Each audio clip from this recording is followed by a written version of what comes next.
Yeah, welcome back to the SportsMax Zone. We bowl things off with cricket.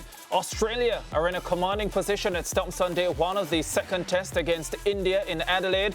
The match, a day-night affair, saw Australia getting the perfect start with pacer Mitchell Starc trapping first test double centurion Yashasvi Jaiswal for a royal duck.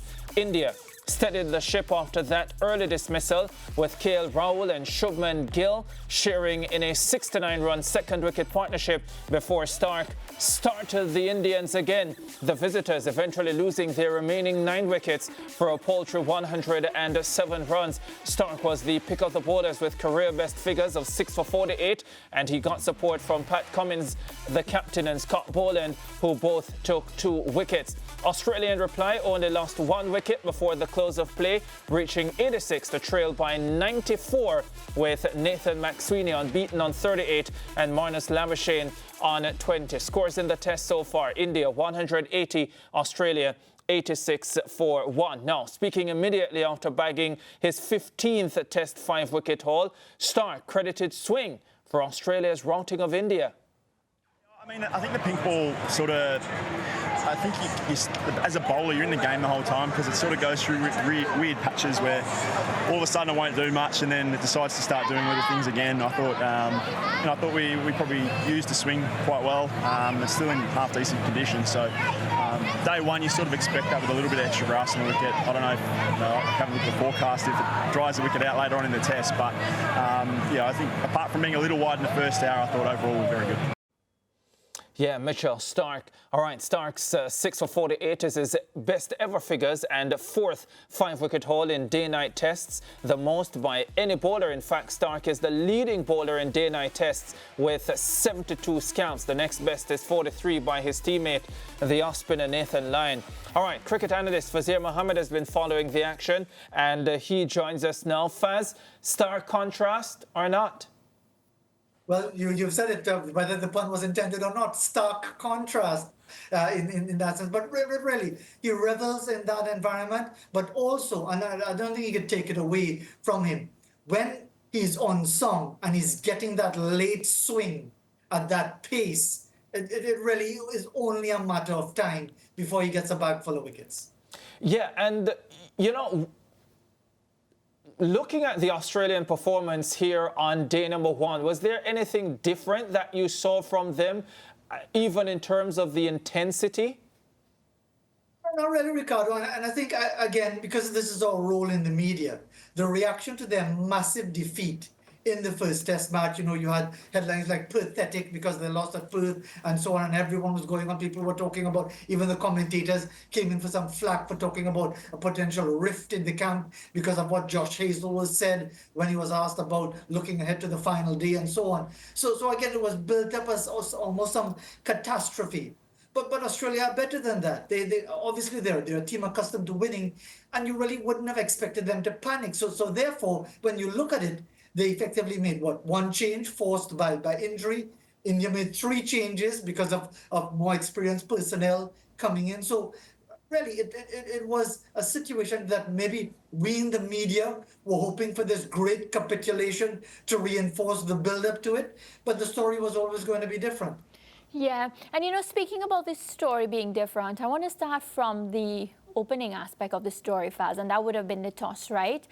It is known that the team that, of course, bat first on these conditions, based on history and everything, goes on to win the match. So a lot of people, when Rohit Sharma won the toss and went into bat, there were a lot of conversations as to, you know, why didn't he bowl? Because people felt as if the bowlers were doing better as opposed to the batsmen. Were you in any way shocked when you saw that decision, Rohit Sharma coming back in and deciding to bowl first? Not at all, because that's a statement of confidence. Because coming out of that convincing victory in Perth, you back your team, and yes, there's always a challenge. This has been as old as since the first ball was bowled in Test match cricket in 1877. That against the new ball, greenish surface, unfamiliar conditions because no one else would have played on it. It's always a challenge. and you hope to survive. And indeed, that loss of the wicket to the first ball, followed by a good partnership, represented a good start by India.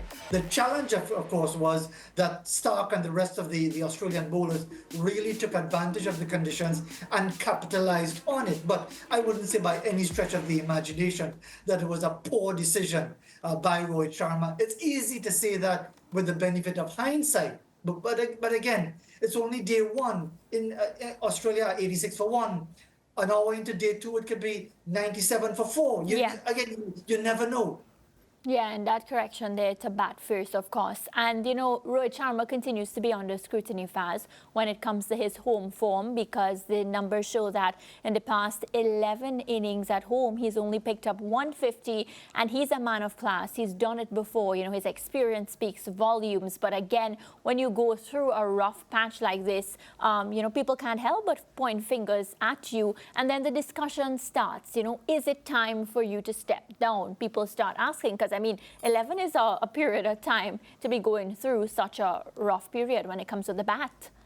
And that's fair. There will always be those discussions when someone is struggling continuously, never mind the outstanding record. It is only reasonable that there will be that discussion. Even if Labuschagne were to go on to get 100, a big 100, and gets nothing after that, that discussion will continue.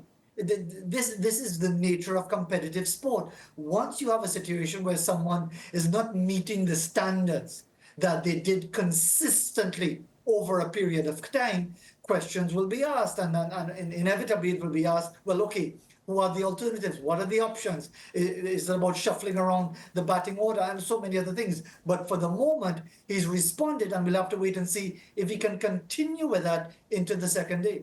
Yeah, a quick comment, Faz, on India's performance in the field, because a couple of drop catches for me that I felt, if they had taken those, they would have been in a different position. Well, that goes especially McSweeney. Yeah, we just have to look at the West Indies-Bangladesh test matches and see how costly it was to be dropping catches all over the place. And yes, McSween dropped very early, taking advantage of his opportunities on his home ground.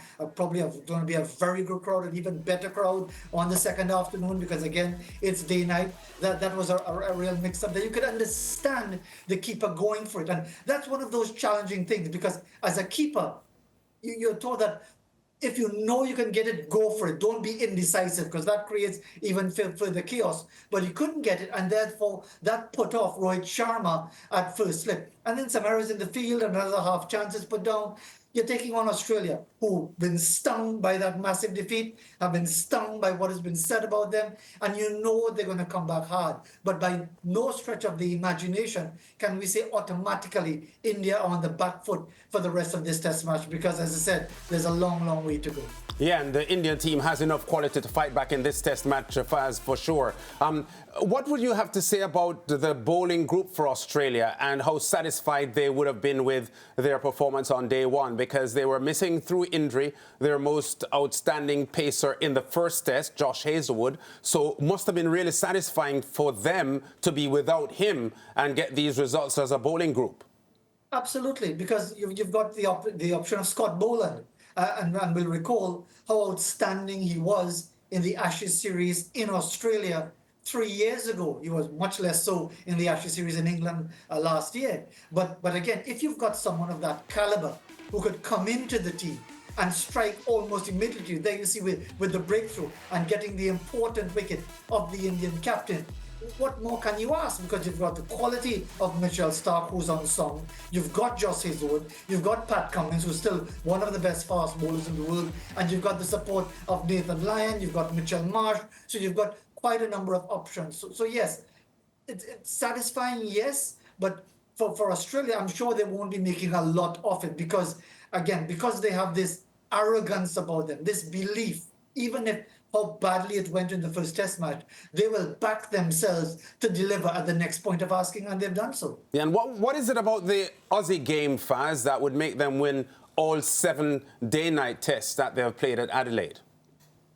Conditions would favor them, but also the seaming conditions would suit their bowlers especially. They tend to be low-scoring contests. And when you've got quality seam bowling lands. And again, we saw it when the West Indies won at the Gabba earlier this year.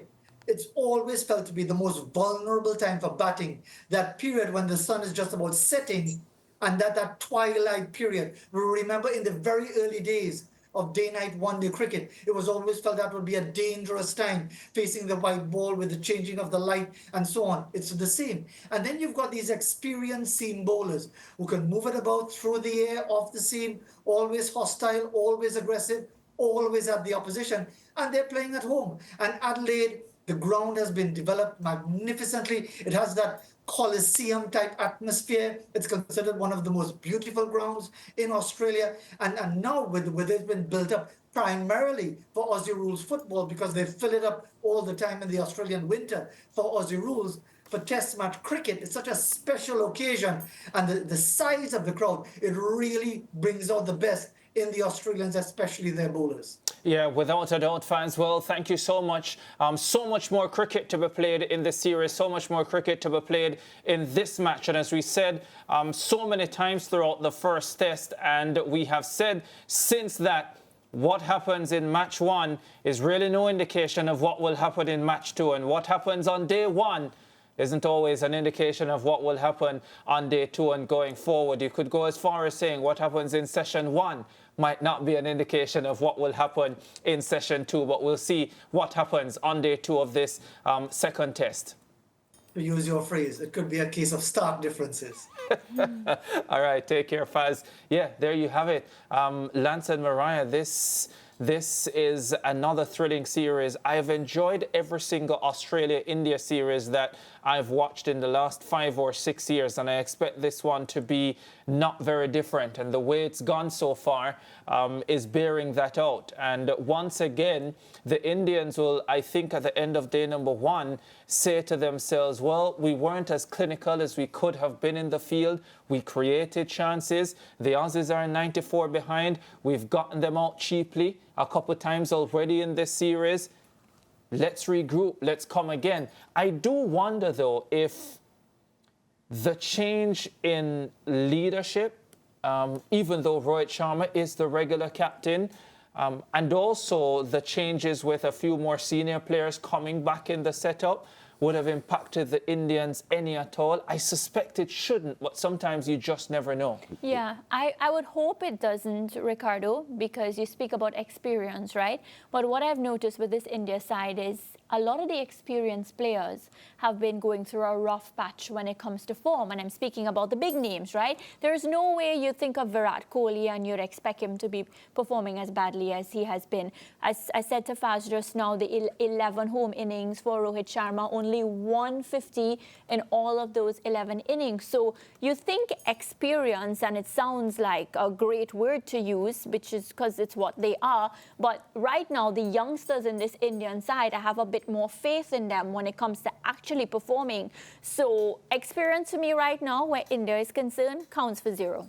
Yeah, and you know what? People say all the time that when players get an opportunity, when big-name players are out, whether through injury or whatever, it's an opportunity for them to grab the chance they have gotten with both hands. And the fact is that sometimes when lesser players replace big-name players, they're hungry. And I understand what Ricardo just said about it should not have affected the quality of the team, but it could have affected the chemistry of the team in some way.